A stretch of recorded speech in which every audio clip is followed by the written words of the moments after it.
موجز الأخبار من التلفزيون المصري، أهلا بكم. يسود الهدوء محيط ميدان التحرير كما عادت الحركة المرورية لطبيعتها بعد مواجهات متقطعة مساء أمس بين قوات الأمن ومجهولين حاولوا غلق مداخل الميدان. وكان مجهولون قد قاموا بقذف قوات الأمن المتمركزة في شارع رمسيس وميدان عبد المنعم رياض بقنابل المولوتوف والحجارة، كما قام عشرات المتظاهرين بإشعال النيران في إطارات السيارات ما أدى إلى تصاعد سحب الدخان بالمنطقة، فيما قامت قوات الأمن بتكثيف إطلاق قنابل الغاز المسيل للدموع.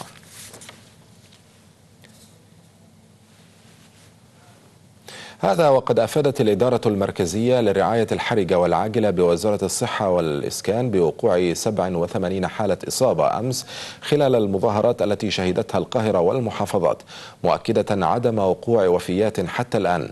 كما أوضحت الوزارة أن الإصابات وقعت على مستوى محافظات القاهرة والإسكندرية والدقهلية، منها 82 حالة بمحافظة القاهرة.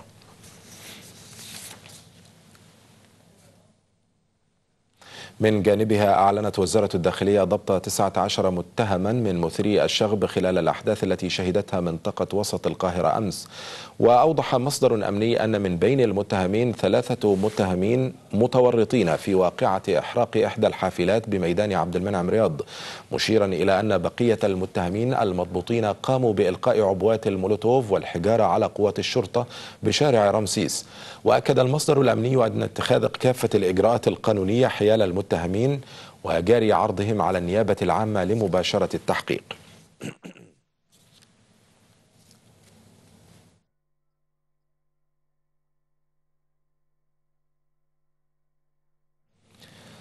وفي بيان لها أعلنت جماعة الإخوان المسلمين أن مطالب مليونية تطهير القضاء تضمنت إقامة منظومة عدل حقيقية ضد كل رموز الفساد.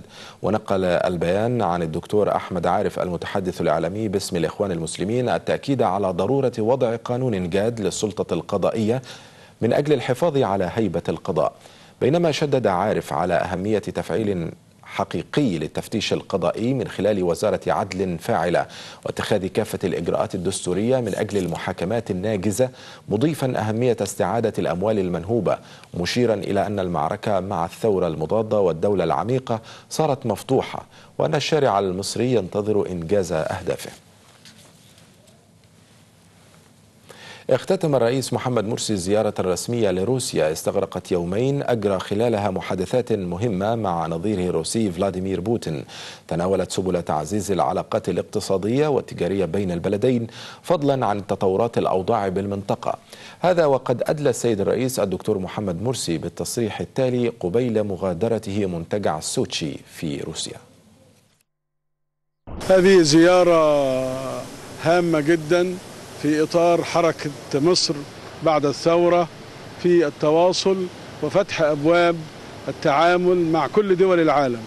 وروسيا بالنسبة لمصر لها تاريخ في علاقتها المتميزة مع مصر، فترت العلاقة في بعض الفترات، ولكن الآن تعود إلى مستوى ما يستحقه البلدين مصر وروسيا.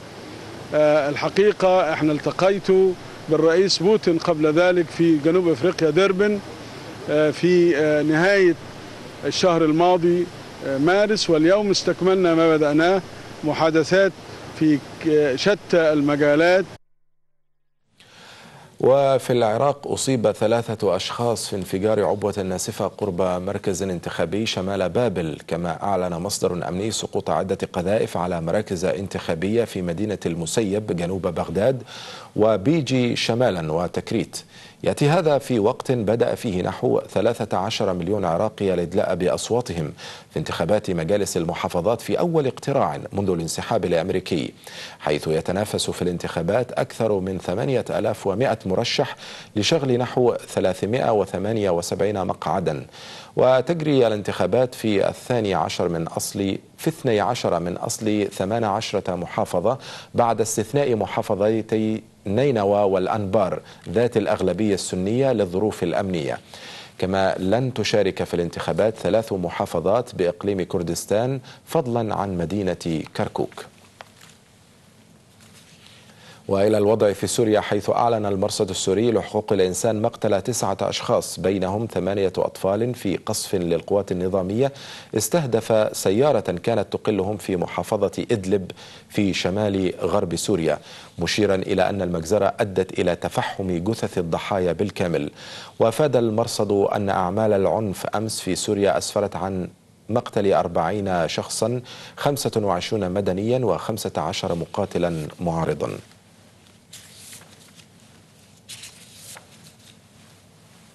قررت محكمة باكستانية لمكافحة الإرهاب تمديد التوقيف الاحترازي للرئيس السابق بيرويز مشرف 14 يوما على خلفية قضية طرده قضاة بطريقة غير قانونية خلال فترة حكمه. وقرر القضاء الباكستاني وضع مشرف قيد الإقامة الجبرية بعد 24 ساعة من هروبه من محكمة في إسلام آباد وتحصنه في منزله. كان مشرف قد عاد مؤخرا من المنفى للمشاركة في الانتخابات التشريعية المرتقبة في 11 من مايو المقبل، مؤكدا أنه يريد إنقاذ البلاد من انعدام الأمن والأزمة الاقتصادية. نهاية الموجز، إلى اللقاء.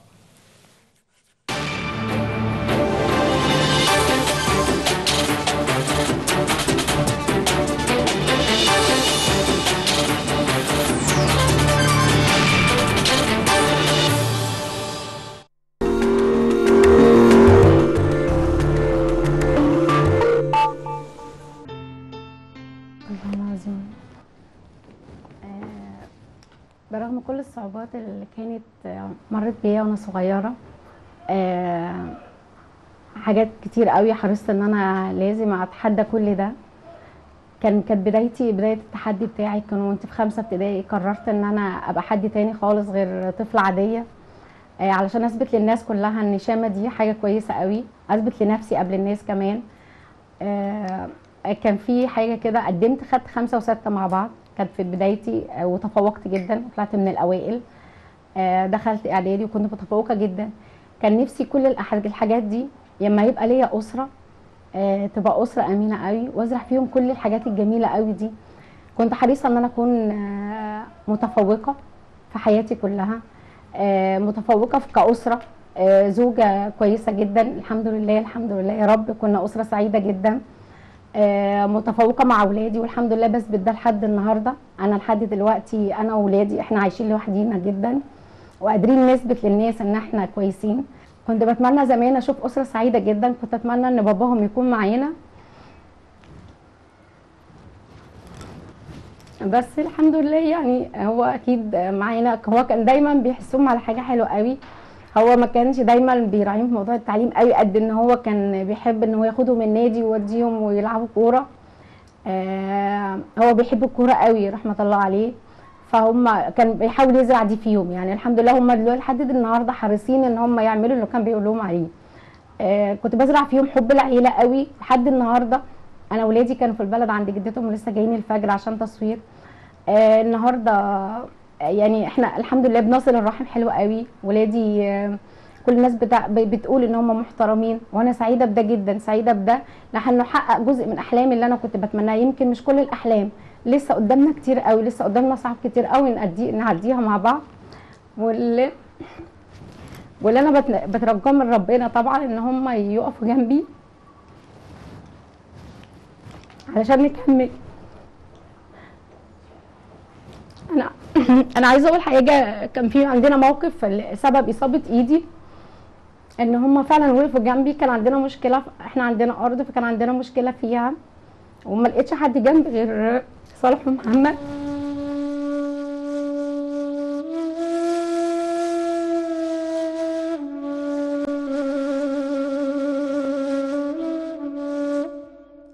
فانا بقول الحمد لله ان انا قدرت اعمل كده، قدرت اخلق 2 رجاله في البيت، مع ان الظروف اصلا كانت بجد الفتره اللي عدت علينا بقالنا كتير قوي متعبه جدا. انا تقريبا فعلا الناس كلها عارفه ان انا بشتغل تقريبا 16 ساعه بالظبط. بطلع من شغلي الساعه 4 بروح شغلي تاني لحد الساعه 1 بالليل، برجع البيت وولادي بيساعدوني في ده. هم قايمين بشغل البيت وانا بساعدهم. بيذاكروا كويس على قد ما بيقدروا. ساعات بيبقى عندنا مشاكل في البيت زي اي اسره مصريه، ذاكر مش عارفه ايه، بس هم عارفين ان انا بتعب علشانهم، فهم حقيقي بيساعدوني، وانا بقول لهم شكرا. شكرا ليهم كلهم، شكرا ليك يا رحمه.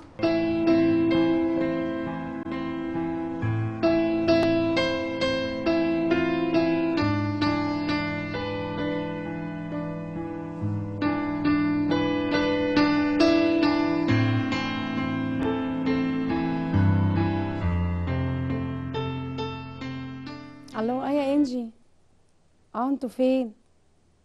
على السلم ايه؟ انا بحسبكم جايين بدري شويه. طيب افتح لكم بقى، انا قلت اطمن عشان انت قلتي جايه واتاخرتي، فقلت اطمن عليكي بس علشان اتاخرت شويه. طيب هفتح لك الباب. اوكي. اهلا اهلا، تعالي. اهلا، ازيك يا لادي؟ ازيك يا دون؟ عامله ايه؟ تمام. يلا ادخلي. اهلا، ازيك يا انجي؟ الحمد لله احسن، الحمد لله. اتفضلي تعالي. الحمد لله على السلامه يا انجي، اخباركم ايه؟ الله يسلمك، انت عامله ايه؟ الحمد لله احسن، يعني الحمد لله. هي خبطه بسيطه شويه بس اضطروا يعملوا لي عمليه تانية فيها، بس الحمد لله دلوقتي احسن يعني الحمد لله. انت متعوده على كده؟ لا عادي، من ضمن المواقف يعني، بس اهو الواحد لازم يرضى بقضاء ربنا يعني، والحمد لله على كل شيء يعني. هو كانت تجربه كده بسيطه برضو بتثبت للناس ان احنا الواحد قادر يقف على رجليه، وكانت كمان علشان الولاد كمان يجمدوا شويه لما وقفوا جنبي كده. الحمد لله احسن يعني. الحمد لله. انت دايما مستحمله كتير يعني. ربنا يخليك يا انجي، ربنا يخليك. اخبار ليدي عامله ايه في اللي بتاعت الاجازه دلوقتي؟ يعني بالنسبه لظروف البلد ديت ولا بنخرج ولا بنطلع. لا عايزين بقى احنا نتحدى كل الظروف دي، احنا هنخرج قريب. انا قلت الرحمه ان احنا خلاص هنرجع تاني زي الاول، ونخرج ونروح شارع ونعمل كل حاجه يعني. ان شاء الله يبقى الايام الجايه احسن. يا رب ان شاء الله ان شاء الله. يعني الاسبوع الجاي كده نكون عاملين خروجه كويسه، يوم كده كويس نجمع كل الناس فيه ونروح اي مكان يكون كويس كده. ممكن نروح نادي.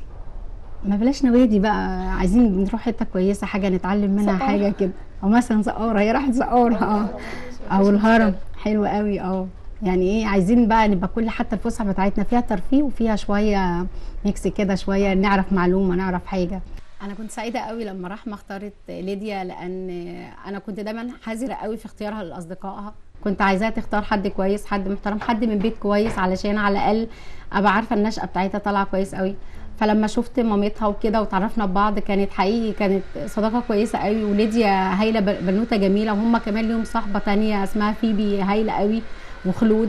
3 اصدقاء كانوا جمال وعندهم طموح حلو قوي، يعني معنى ان سنهم صغير كده طالعين تانية اعدادي وعندهم الطموح ده. كل واحد فيهم راسم لمستقبل خط في حياته، دي حاجه كويسه قوي. وبنتي نفس الكلام. فلقيت نفس الاسره برضو هناك عندهم نفس يعني متدينين جدا، مع انهم طبعا العلاقه هم مسيحيين، بس العلاقه بيننا كانت جميله قوي. في الاعياد والمناسبات احنا بنقرب لبعض قوي. الحاجه الثانيه هم كمان متدينين، احنا يعني علاقه الكنيسه والاسلام ده بقت حاجه عاديه بيننا وبين المصريين من زمان، بس جت في الفتره الاخيره يعني جت شائبه كده قريبه، بس الحمد لله عديناها يعني. كل الناس عدتها يعني، انا بحمد ربنا على كده يعني. والحمد لله ده يثبت ان احنا لحد دلوقتي لسه اصحاب زي ما احنا، واحنا لينا اصحاب تانيين كمان. صديقتي في الشغل الانتيم برضو مسيحيه اسمها كاميليا، انا نفسي اقول لها انا بحبها قوي، هي كمان جدا جدا. وانجي ولينا صديقه تانية. فاحنا بجد ما فرقش بينا اي حاجه اتعملت، ما فرقش بينا اي فتن، ولحد النهارده زي ما احنا بجد. مفيش فرق فعلا فعلا يعني. ورحمه فعلا بنت جميله جدا في كل حاجه يعني. انا اتعمدت ان انا اقول لليدي هاتي رحمه عندنا في البيت وكده. فعلا حد جميل جدا يعني. فغير ان هما في الدراسه هما الاثنين متفوقين. هو الحمد لله ان هم يعني. والميزه ان لما يكون الاثنين متفوقين دول بيساعدوا بعض وبيشدوا بعض لحته كويسه، مش حد مستوى اقل ينزل بالتاني، لا هم كده هايلين بجد.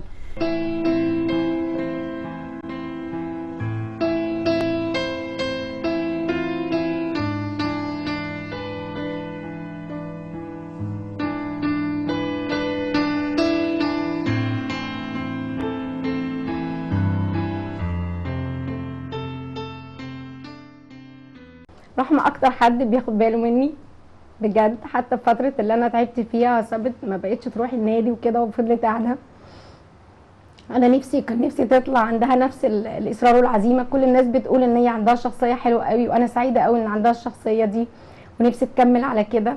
نفسي كل ولادي يكملوا ده. رحمه كمان ما شاء الله في الجزء الثالث من القران بتحفظ، وهي وسيف بيحفظوا هنا عند محفظه عندنا في الشارع، يعني بتعمل كذا حاجه مع بعض. انا سعيده قوي بيهم كلهم. واتمنى ان الدنيا تبقى كويسه، واتمنى ان ولادي اشوفهم احسن حد، والمشروع اللي بنحلم بيه كلنا كاسره يكمل ويكبر، ويبقى مش مطعم واحد، تبقى سلسله مطاعم. احنا لسه ما اخترناش الاسم، احنا هنختاره سوا كلنا ان شاء الله.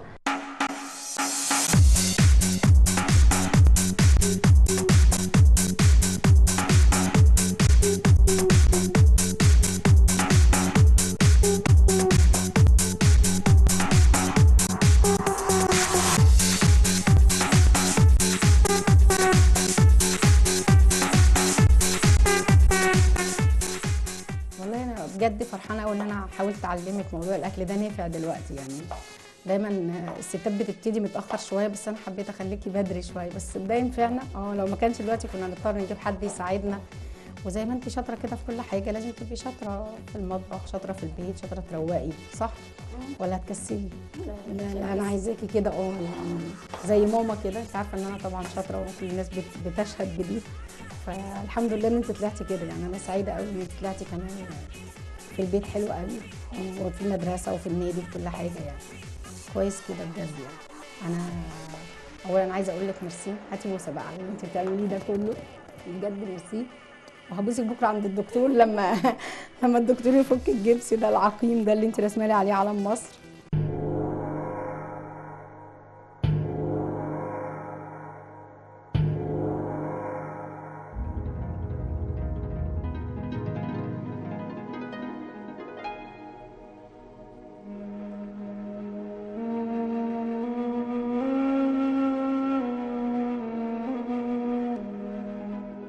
رحمة كمان الأولى في حياة مامتها اللي حاولت تزرع فيها حاجات كتير حلوة،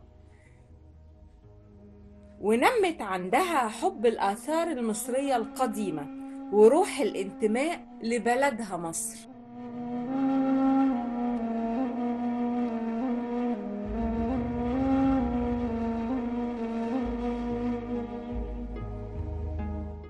رحمة بنتي الجميلة اللي أنا كنت بتمناها في الدنيا، كانت حابة تكون حاجة تانية. كانت حابة الأول تكون دكتورة زي كل الأطفال اللي في سنها، بس بدأت شخصيتها تتغير من سنة أو سنتين كده، بدأت تهتم شوية بالآثار المصرية. فأنا يعني حابة إن هي تعمل الحاجة اللي بتحبها، فبدأت أساعدها على قد ما أقدر.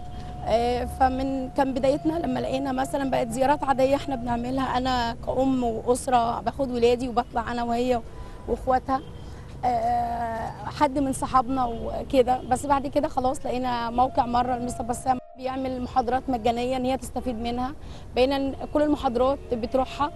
بدات تتعلم حاجات كتير جدا، بدات تيجي المتحف اكتر وتلاقي حد بيساعدها كتير من مجموعه مستر بسام برضو، لدرجه ان هي مثلا لو في محاضره في اسكندريه تصمم ان احنا نروح. بقت حابه قوي ان هي تكمل في المجال ده، فانا سعيده بيها طبعا. وانا بحاول على قد ما اقدر ان انا اعمل ده معاها واخليها تعمل الحاجه اللي بتحبها، لان الواحد لما بيشتغل حاجه بتحبها بينجز فيها اكتر.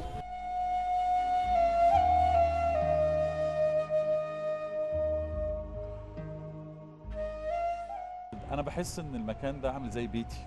يعني انا باجي هنا بقالي 29 سنه. كل ما اخش الجنينه وقبل ما اخش المبنى وكده، ساعات بنبقى مع بعضينا في المحاضرات وكده وانتوا بتيجوا وكده، بحس ان انا في بيتي ووسط عيلتي. الشعور ده بيبقى لذيذ. اللي بيزود بقى الشعور ده الناس اللي بتبقى مهتمه بالاثار والتاريخ، وممكن يبقى سنهم جميل. بنحاول نقول من المحاضرات ديت ومن الاجتماعات اللي احنا بنعملها مع بعضينا ديت في الاثار وكده، هنا في المتحف وفي حتت تانية، ان احنا الناس الجميله اللي عملت كل الافكار الجديده دي كلها، اللي هي من سنك وطالع وكمان اصغر منك بكتير، بقابلهم عندي في المحاضرات. بس انا كنت يعني عايز اعرف بجد، لما بتيجي تدي محاضره وبنتكلم بطريقه زي ما انت بتشوفي في المحاضرات، بنتكلم بطريقه سهله ولذيذه، ايه اللي يقدر، يعني ايه اللي يخلي حد ينجذب لحاجه زي كده؟ يعني انت ليه بتيجي المتحف المصري علشان تسمعي التاريخ بتاع التماثيل ده؟ يعني بتفكري في ايه وانت بتسمعي او انت بتعرفي او عايزه تعرفي؟ عشان عايزة اعرف اثار بلدي، عايزة اعرف تاريخها. انت عارفه كمان ايه يا رحمه، بحس ان في اوقات معينه في ناس كمان من الجيل الصغير الجميل اللي انت عارفه ان انا مؤمن بيه تماما يعني ان هو في ساعات، علشان ساعات بتبقى الكتب غاليه، ساعات بتبقى الكتب فيها شويه يعني كلام كده كبير وغامض كده ومش مفسر بشكل جامد. لقيت حاجه عجيبه، لقيت ان اغلب الشباب بيروح على النت وبيسال على اسماء معينه، مثلا عايز يعرف عن رمسيس الثاني، عايز يعرف عن مسله زي القطعه اللي ورانا، عايز يعرف عن المتحف المصري، فيخش على النت ويسال. فانا كنت بقول لهم تملي ان انا النت ده عامل لي كده شويه اشكاليه شويه، بيدي معلومات غلط اصلا، بيبقى في حاجات كتير غلط ومش صح. لان احنا مش عارفين النت ده مين اللي كاتب، صح؟ يعني احنا مش عارفين اصل الكلام اللي كاتبه ده مين. ونقرا تاريخنا احسن.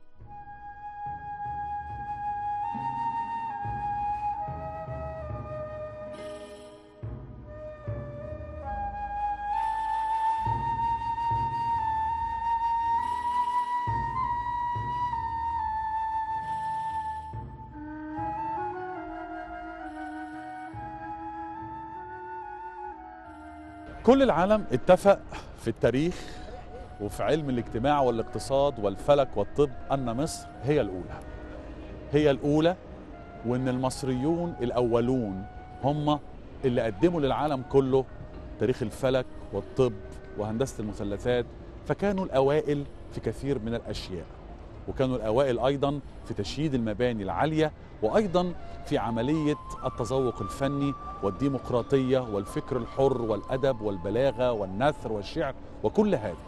ده الدنيا كلها اتفقت على ده.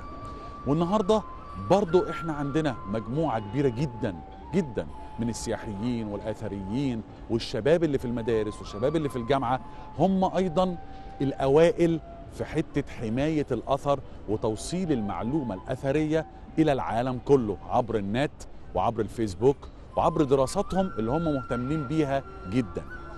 وأيضا عندنا شباب أوائل. رحمة واحدة من شابات مصر الأوائل، هي الأولى في إن هي التزمت بعدد كبير من الزيارات للمتحف المصري بدون أي قيد أو شرط. هي جاية في أيام الأجازات بتاعتها علشان تذاكر وتدرس وتعرف ليه كانت مصر الأولى من آلاف السنين قبل الميلاد، في محاولة منها، وده أنا عارف إن هي وكمان جيلها كله عايز يرجع مصر تاني عشان تبقى الأولى، عشان تتبوأ المكانة اللي كانت موجود عليها في أيام المصريون الأولون. فتصبح كلمة الأولى هي كلمة السر، هي اللي بتحوي المقادير كلها. المقادير دي آثار، على تاريخ، على جذور، على انتماء، على إخلاص، على خلفية تاريخية رهيبة سابها لنا المصريون الأولون، اللي احنا لازم نستفيد بيها أكتر بكتير من مجرد إن السياح ييجوا ويتفرجوا. الجيل بتاع رحمة هو الأمل، تملي بنقولها وتملي بنعيدها، ولكن هل احنا عايزين جيل رحمة بجد يبقى السفير الأول في العالم كله؟ يبقى لازم نعمل اللي الشباب دوت بيخطط له. هم بيخططوا ان هم يوصلوا للعالم كله يفهموهم مصر ايه. يبقى لازم تعليم الآثار والتاريخ في المدارس من سن مبكر وبطريقة لذيذة وبعيد عن كل أنواع الملل أو الأرقام المرعبة المخيفة.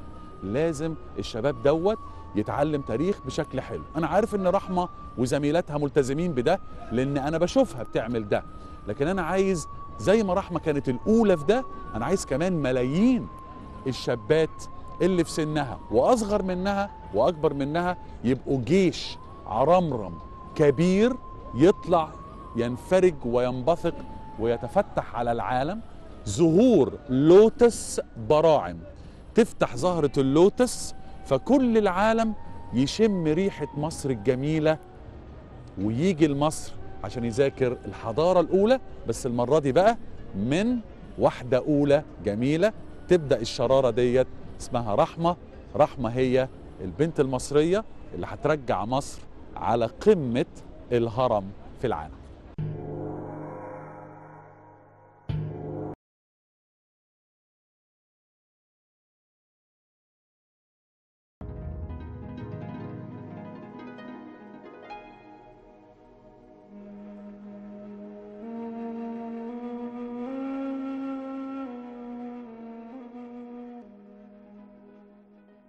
انا بعشق الاثار المصريه وبحب اجي هنا المتحف، باجي اشوف اثار بلدي وبروح ازور الاهرامات. انا كان عندي خلفيه في حب الاثار، وابتدت زياده حب الاثار ليا في حب الاثار اول ما اتعرفت على مستر بسام من على الاكونت بتاعه على الفيسبوك. تعرفت عليه وزيد حب الاثار وبقيت احضر من كل محاضراته. مفيش ولا محاضره فوتها من اول ما عرفته، بقالي فتره عارفاه. من اول ما عرفته مفيش ولا محاضره فوتها غير محاضره واحده عشان كان عندي امتحان فما قدرتش احضرها وانا زعلانه عشان هي فاتتني، بس بتتعوض ان شاء الله. كانت على عبقريه بناء الهرم. رسالتي لكل اللي قدي واللي اكبر مني واللي اصغر ان هم يحبوا الاثار المصريه ويحافظوا عليها ويروحوا الاماكن عشان يشوفوها يعني ويشاهدوها ويتعلموا منها. لما يحبوا معلومه يدوروا على معلومه، ما يدوروش عليها من على النت.